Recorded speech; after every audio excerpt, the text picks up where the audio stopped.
Before we get into this, I think I'd love to start with some introductions, maybe. So, Lucette, would you like to go first? Hello, good afternoon, and thank you for coming this afternoon as number are coming up still. So I'm Lucette Yvernault. I'm heading the systematic investing franchise here in London at Fidelity, and I'm also a sponsor of front office and client technology for a wide pool of solution and software on behalf of Fidelity. Thank you. Brilliant. And Millie? Hi, I'm Camillia Zedan, or Millie. I head up the external surveillance monitoring, so modelling team within Deutsche Bank, so part of trading time controls. My boss is over there. You might have spoken to her today. But yeah, so our team is responsible for designing, in particular, anomaly detection models to identify kind of unusual behaviour. And so we're very much linked towards all the compliance teams and the impacts of how all of these things plan within the overall financial systems. Hi, my name's Kate Marechal. I work for Shawbrook in our operational risk team, so I'm Director of Operational Risk. And I'm also part of our AI strategy group, so we're looking at how we can implement AI tools safely and effectively across the bank. Brilliant. So I'd love to start today by trying to understand what compliance and risk management tasks each of you are seeing being transformed most by AI and ML within your organizations. And maybe starting with you, Kate. Sure, thanks. So I guess our focus on looking at AI tools is understanding how we can improve some of our kind of compliance and conduct risks. So you know, Shawbrook's not perhaps as big as some of the other banks here. So we are mainly focused on looking at how we can implement AI tools that we buy from other vendors rather than developing them ourselves.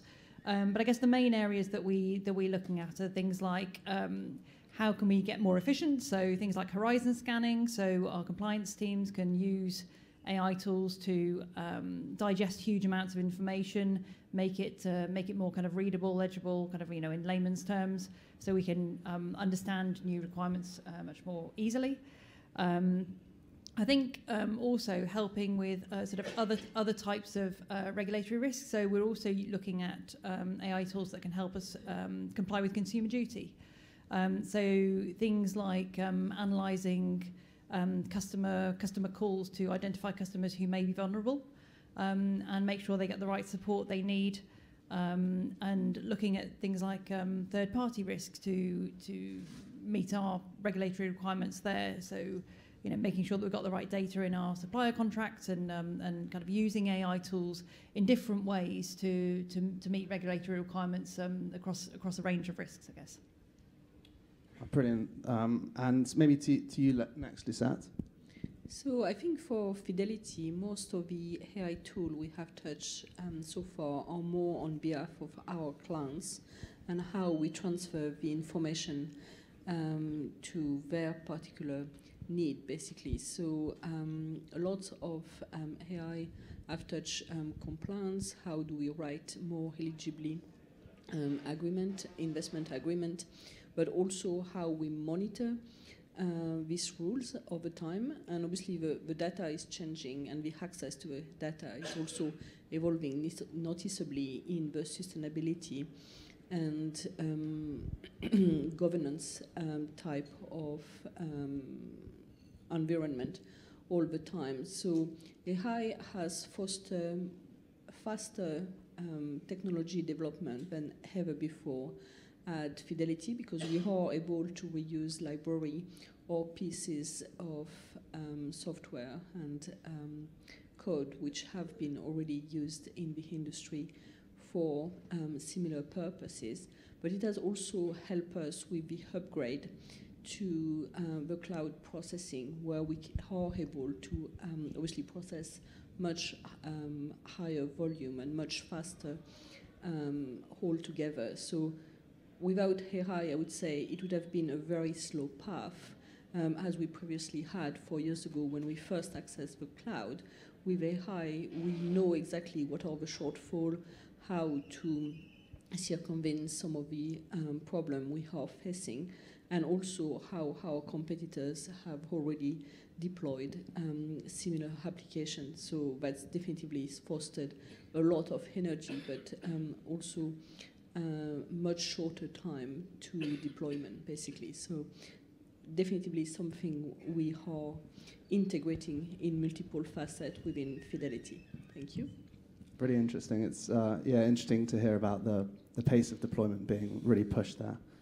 And Millie? Well, I think you've got some real experts here, so I won't sort of reinvent the wheel. I think there are lots of opportunities for a lot of these techniques to be used across the board. I think there are also some kind of lower hanging fruit that doesn't necessarily get classed as AI, which is incredibly important and beneficial. So yeah, I think I'll probably just defer to them for this question. Brilliant. Thank you very much. So maybe moving on. So how are your teams viewing the potential of AI and LLMs? So I guess not necessarily what you're using it for today, but some of the more future-looking cases. And what do you kind of see as the main risks and opportunities around that? So maybe starting with you on this one, Millie. So I think this is a really interesting question, and I think, within AI, however it's defined, there are so many different possibilities and technologies and opportunities, and I think anybody who's interested in innovating and improving, particularly the more academically minded, there are so many opportunities there for us to kind of investigate these tools and potentially apply them to whatever our use cases are.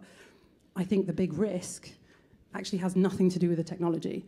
I think the big risk is to do with people. And I think, so apologies, but I think it kind of comes under two kind of sides. First of all, it's, when there is pressure to use AI or there is pressure to use the wrong tool to answer a question. There have been some talks today where people have talked about, we want to move away from decision-based stuff, or we want to move away from these things and move to these amazing AI tools. If it isn't relevant, then why are we trying to do it? Like, what are the consequences of misusing some of these tools? And I think sometimes potentially, or there is the potential for a lack of understanding in what some of these tools do, or how they may be, subtly coded up, or how bias may end up getting in there. That means that if we end up taking these, it's the sledgehammer to crack a walnut situation, right? If we try to do some of these things, there will be unintended consequences. The other human risk side of things is around misinterpretation, which I bang on about quite a lot.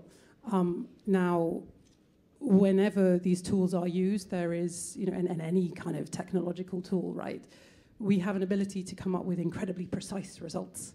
We can spew out stuff that goes to, a billion decimal places.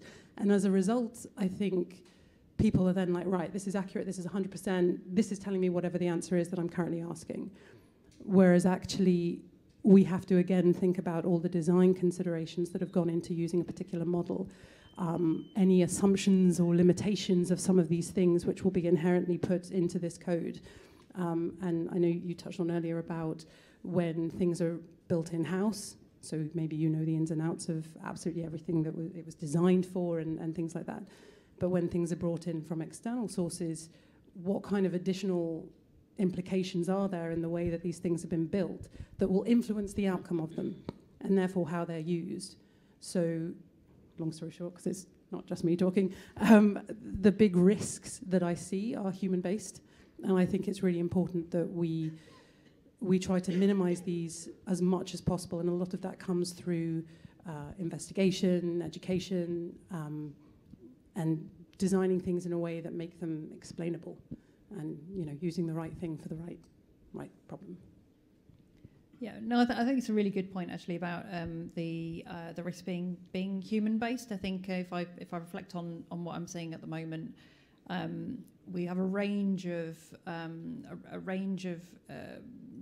interest in AI and perhaps the first point I think you mentioned it is sort of what does that actually mean, and getting people at all levels of the organisation, sort of up to board and down, to have at least some understanding of what the potential of AI tools are, but also what the risks are, and kind of how to implement these tools safely. So I think what we're seeing at the moment is you have a kind of subset of people who are very excited and want to implement this, that, and the other, and I think that can lead to either too much skepticism and nervousness if people aren't familiar with the implications of these tools, and so you could miss the potential. Or if tools aren't implemented in the right way, then we end up with tools that aren't fit for purpose, that we trust too much. So that going back to your point about the sort of 7 decimal places, and everyone thinks it's a perfect answer, and actually maybe we should look at that. Or just that we don't we've got tools that no one knows really how to use properly. So I think that the education point is key. Yeah. That's really. Do you think the way that you sort of look at these new tools and the way that you assess and vet them is changing because of the sort of, I guess, inherent uncertainty in how maybe they come up with the answers or suggestions? So I think in what we're looking at the moment, I'd say yes, it kind of needs to change. I think particularly when we're buying tools from outside, it's buying something that essentially could make decisions that impact customers, impact our internal processes is very different from another supplier tool that you might purchase, where it's perhaps easier to understand kind of what it does, how it works, where it comes from. So yeah, I think it does need to change. Yeah. Brilliant. And Lucette, I don't know if you want to add anything on this. Yeah, just I think the decision tree that Millie touched upon was quite interesting because obviously Fidelity has a vast customer base and quite a retail base. And while we're not trying to influence the decision of any special election in terms of which product to invest in, we'd like to understand more the circumstance by which the end customer is coming with their decision. And necessarily investment decision can be driven by your personal financial economics, but also a variety of preference, how you've been brought up, your culture around you. So I hope that really with the adoption of AI in the foreseeable future, we will be able to understand our customer and therefore not influence them, but deliver better service to them. And I think that's where I'm really very positive about AI and, having something much more customized without necessarily extra cost to the company, and also something that is more tailored to a generation or population or employees who have different need from the need they had 20 years ago, where the training for some of the maybe financial advisor, as we know them, has been quite static for a prolonged period of time, basically. Yeah, that's really interesting, and I think it's definitely something we're seeing a lot across sort of our space, like people able to personalize a lot of what they're doing and their products to customers much more easily already. Brilliant. So, I mean, maybe moving on to the next topic. So how do you approach integrating new AI tools into your existing systems and workflows? Maybe starting with you this time, Lucette. Yeah, so having touched upon, obviously, our very retail customer space, we also have very large pool of institutional money who pretty much access, service once they have asked providers to fulfill massive requests for proposal. And, one of the key questions, especially for an institution with Fidelity, with so many presence in so many countries, is like, which language we're going to respond to, and how do we make sure that we're going to win that request for proposal. And that's where I get very excited, because the translation is no longer, the massive and ordeal that we used to have in the past, but also we are able to transmit the knowledge to junior resource much faster. I mean, people are genuinely more trained to use, research engine and surfing the web, and it's the same for surfing, obviously, our database of investment answers. So we can see a natural evolution in terms of training the new resources in the team. And all together, I think we can write much more synthetic and coordinated answer than ever before. So I think the AI engine are actually retraining us to be a bit more focused and fostered more efficiency in terms of the response to all these very lengthy documents as we used to know them. So yeah, it is transformative for Fidelity. Kate. I think if I think about how we're approaching kind of integrating these new tools, I think my key point on this, if I think about it, is, we need to make it easy for people to follow the processes to make sure that new tools are implemented safely.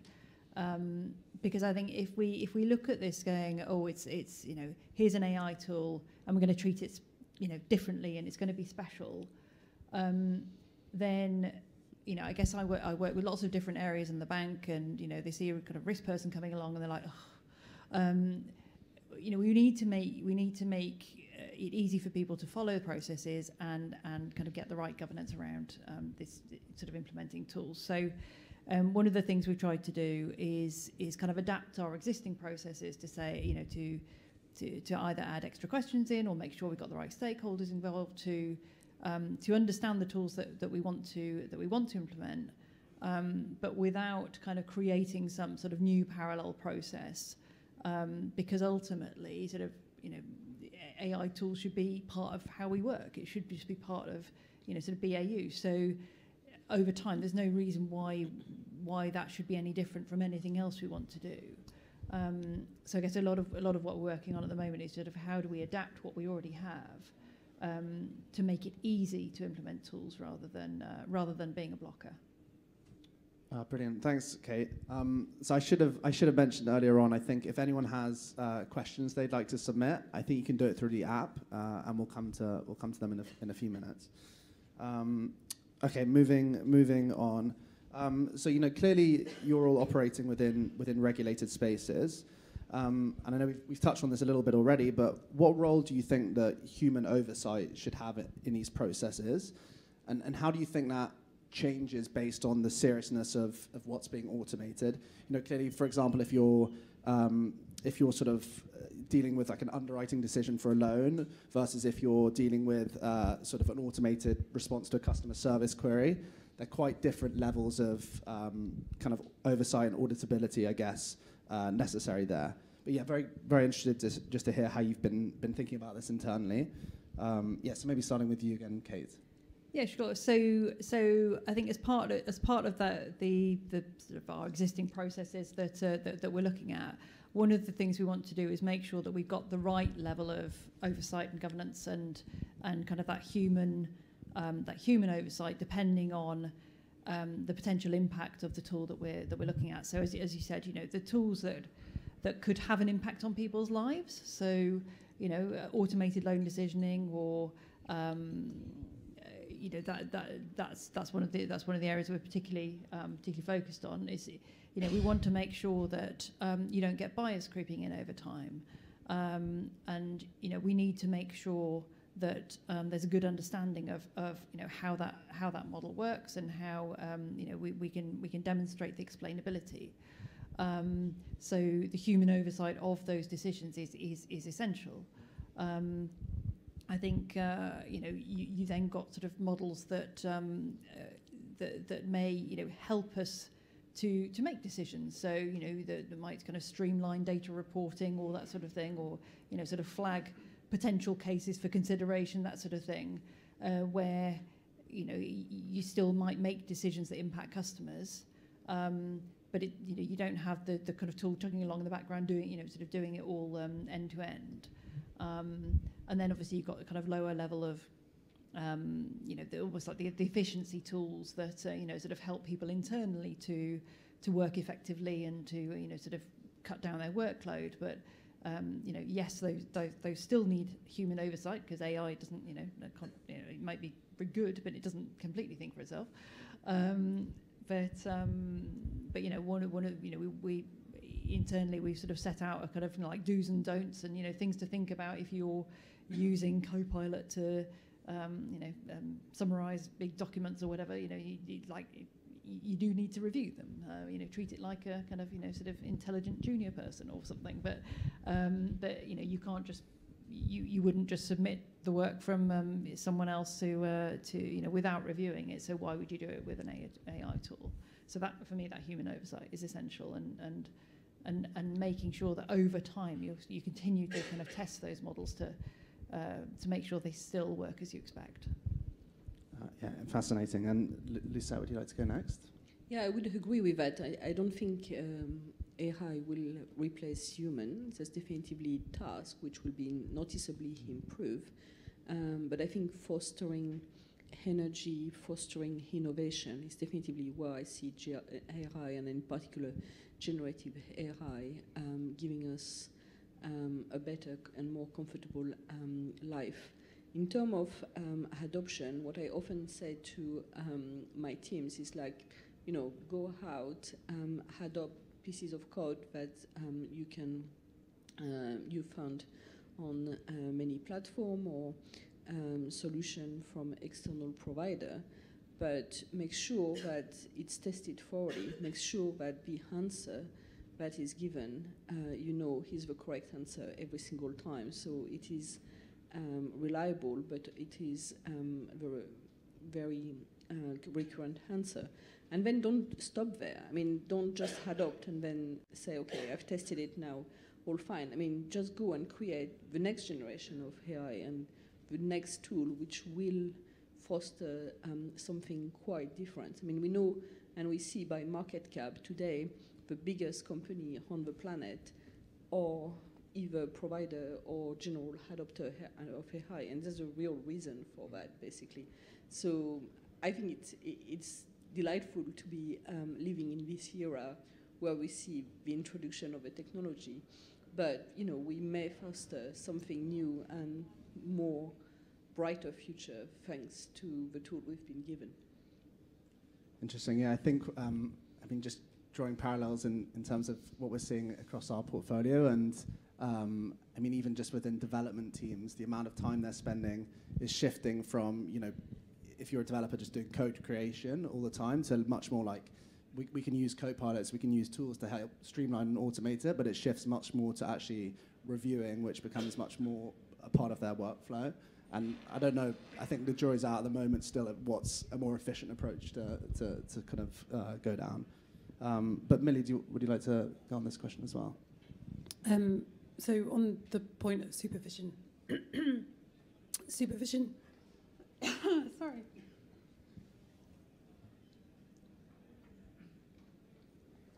sorry. Supervision is essential. And I say that as a modeler. Like, I trust my models, and my responsibility is to trust my models. But human supervision is key. And I think, to the point that Kate raised earlier, the issue is laziness. It's the humans, right? So if you get something that gives you an answer, at what point do people then just go, well, that's the answer, I don't need to worry about it anymore? But the reality is, the data sets are changing, people are evolving, data feeds are changing, models are evolving, the environment's evolving, regs are evolving. We can't rely on, just blindly kind of tick box whatever's been done. So that kind of supervision is very, very key. However, there are additional types of supervision, which again, I think are essential. At different levels within the bank and of any kind of model, but I think they need to evolve, because whenever we think about an AI model or something that is complex, being able to understand it, being able to evaluate it and make sure that it is doing what we think it should be doing within some kind of compliance regulatory framework means that we have to understand it.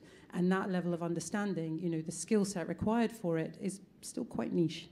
So I would kind of say that there's a lot of evolution that's required in the supervision of these kinds of models and their use in the kind of the teams that are able to do this supervision in a sensible way, and also in the frameworks, they also need to evolve to make sure that we're in a position that we are appropriately reviewing them and we are appropriately challenging them, and helping to kind of, you know, again, to your point, evolve these models over time. Everything is changing. We want to be at the front of all of these changes. So if we want to be able to have the flexibility to improve, the flexibility to move on to the next stage, we also need the right supervisory structures around it.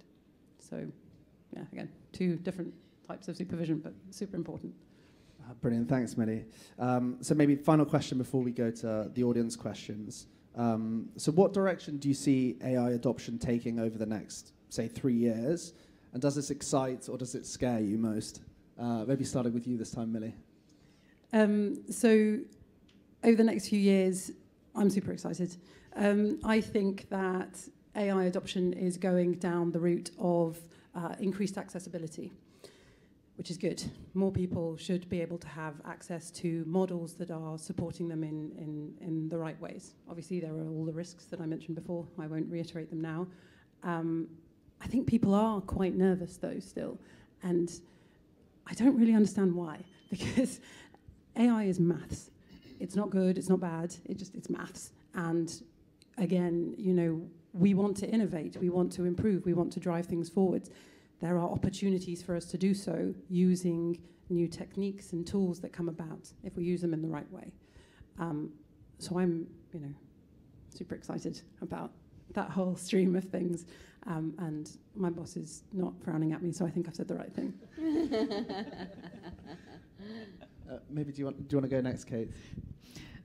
Yeah, no, absolutely. I think, you know, I agree. I agree there'll be more adoption. I think absolutely AI is becoming more accessible. So, you know, people like me who don't live in maths every day, I think I sort of start to get closer to it.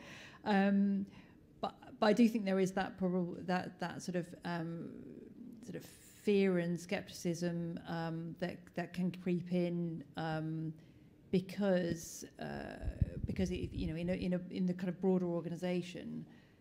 Not everyone understands the underlying models, or not everyone understands kind of how these tools work. And I think, for me, I'm kind of excited as long as these models are kind of implemented safely, and that you know, they're not just seen as kind of the next new shiny thing, because you know, the models can have a big impact, and they can have a big impact on not just on our own organisations, but on customers, on people's lives. So you know, if we make the wrong decisions about lending, but also, you know, sort of how we treat customers. So yeah, and I think, you know, a lot of that comes back to kind of education of customers, but also education of people kind of within the bank, of our management structures, of our you know, so that, you know, we can make the right decisions to realise the full potential of these exciting developments. Brilliant. And Lucette? I'm definitely mega excited, but it's quite funny how it came across. If I think about a normal rule of life, which I'm sure all of you have conveyed to your team, or have been conveyed from your manager or to your children and family, is we learn by our mistake, yet we expect the computer to be faultless. And, you know, this computer have been primarily trained and developed by the human race. So it's quite funny how we're putting more stigma on any of this program failing or delivering the wrong result than we would do as single humans. So I'm definitely mega excited. I'm sure there will be breach and mistake eventually, or something discovered down the line where it didn't exactly lead to the right path. And we know also that most market crises have been totally made by either greediness or market makers consortium, or any kind of unpleasant behavior. So it's yet to be seen, you know, if multiple computer are being put together to challenge the human race, how the human race is going to respond. So definitely something we can discuss on another panel. Very good. Brilliant. So maybe going to some of the audience questions which I've got here now. So yeah, the first one, how do you validate the AI models before you use them in production? Do you have an internal testing process? And are you working with external auditors, or what other alternatives do you use to test? I don't know if anyone would like to take that one.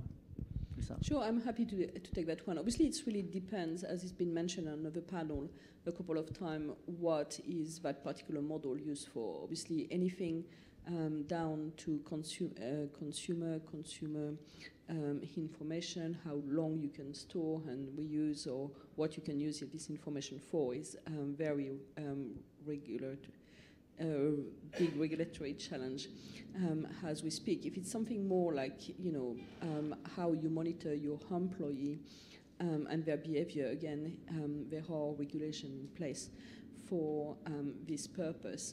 If it's something where you're translating back and forth document, obviously there might be economic consequences, but maybe the regulation is not as high in that front. So I think the level of supervision and how you test the model and what you do for it should be mostly driven by what is the end product being delivered by this model. And definitely at Fidelity, throughout the organization, we see very different way of applying AI to different departments, but also how some of the decisions need to be like a firm-wide decision. Some of them can be pushed down to the local team, and some of them have to go through compliance and a big, lawyer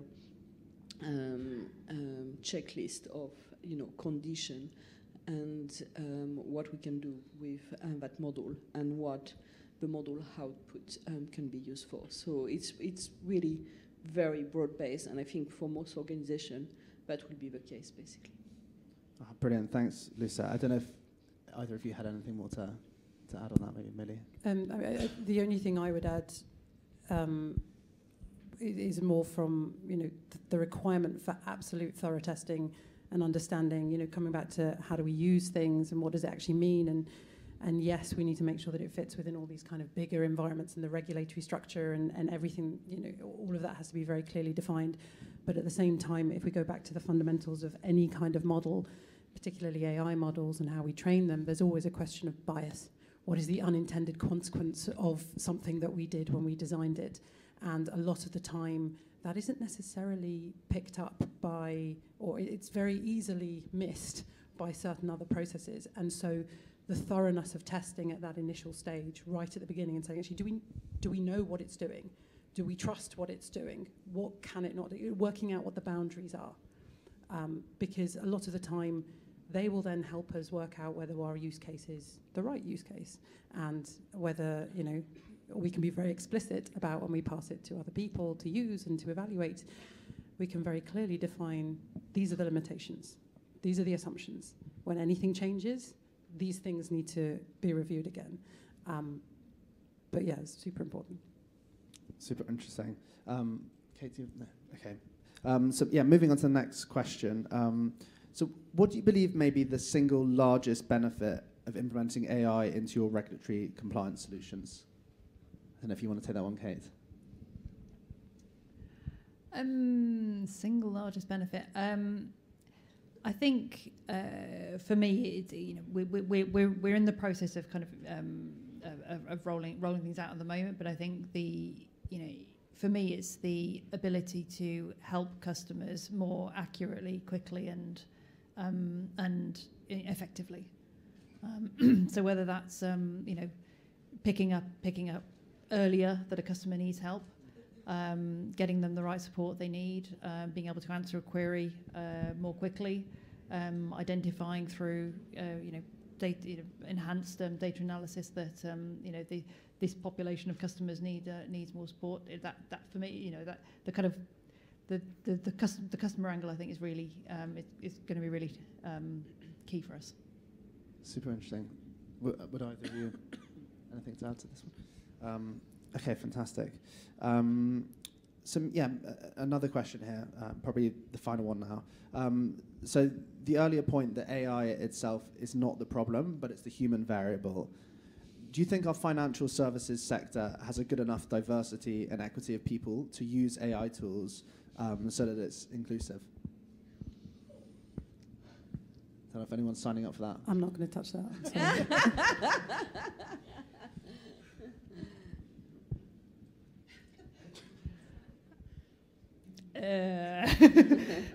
I think it's a very good question, and I think we've touched on kind of the potential bias in models. We've touched on how do we make sure that the models serve. I just mentioned one of the key benefits is serving customers. That needs to be all customers, and all customers in the right way. So I think there's still some way to go on that. Yeah, really interesting. I think a lot of what you guys have already touched on in terms of the kind of levels of oversight and auditability and having the right checks and balances in place, I guess, comes part of that. But yeah, there's a bigger question there. Do you want to add anything, Lucette? Yeah, I think from a culture perspective, it's much easier to train AI than it train human into faux pas and maybe comment that they later on regret. So I think you can totally imagine that, especially when it comes to customer application and so on, it will be much more and easier in the grand scale of things to have locally develop application with the right level of language and the right level of question, also taking into account maybe question that you can or cannot ask in a given country, because it's much more difficult to port human. I mean, it's happened to me a number of times where, being raised in a multicultural family, and also my family itself being extremely multicultural, you go through cultural faux pas. So I think the software is easier trained than I am in terms of this conversation and this question, but anecdotally you should be gathering information or not, depending on the country you're visiting. I absolutely think that inclusivity would be part of obviously the future like never before, and this software are going to retrain us and retrain us as human beings to be much more accepting and polyvalent when you're visiting, be it on business or on holiday. Some of the local thing. I mean, it's never been easier than now to be able to speak English and then have an instant translation on your telephone and being able to address anybody in their local languages. So I think that's a must for future generation as well.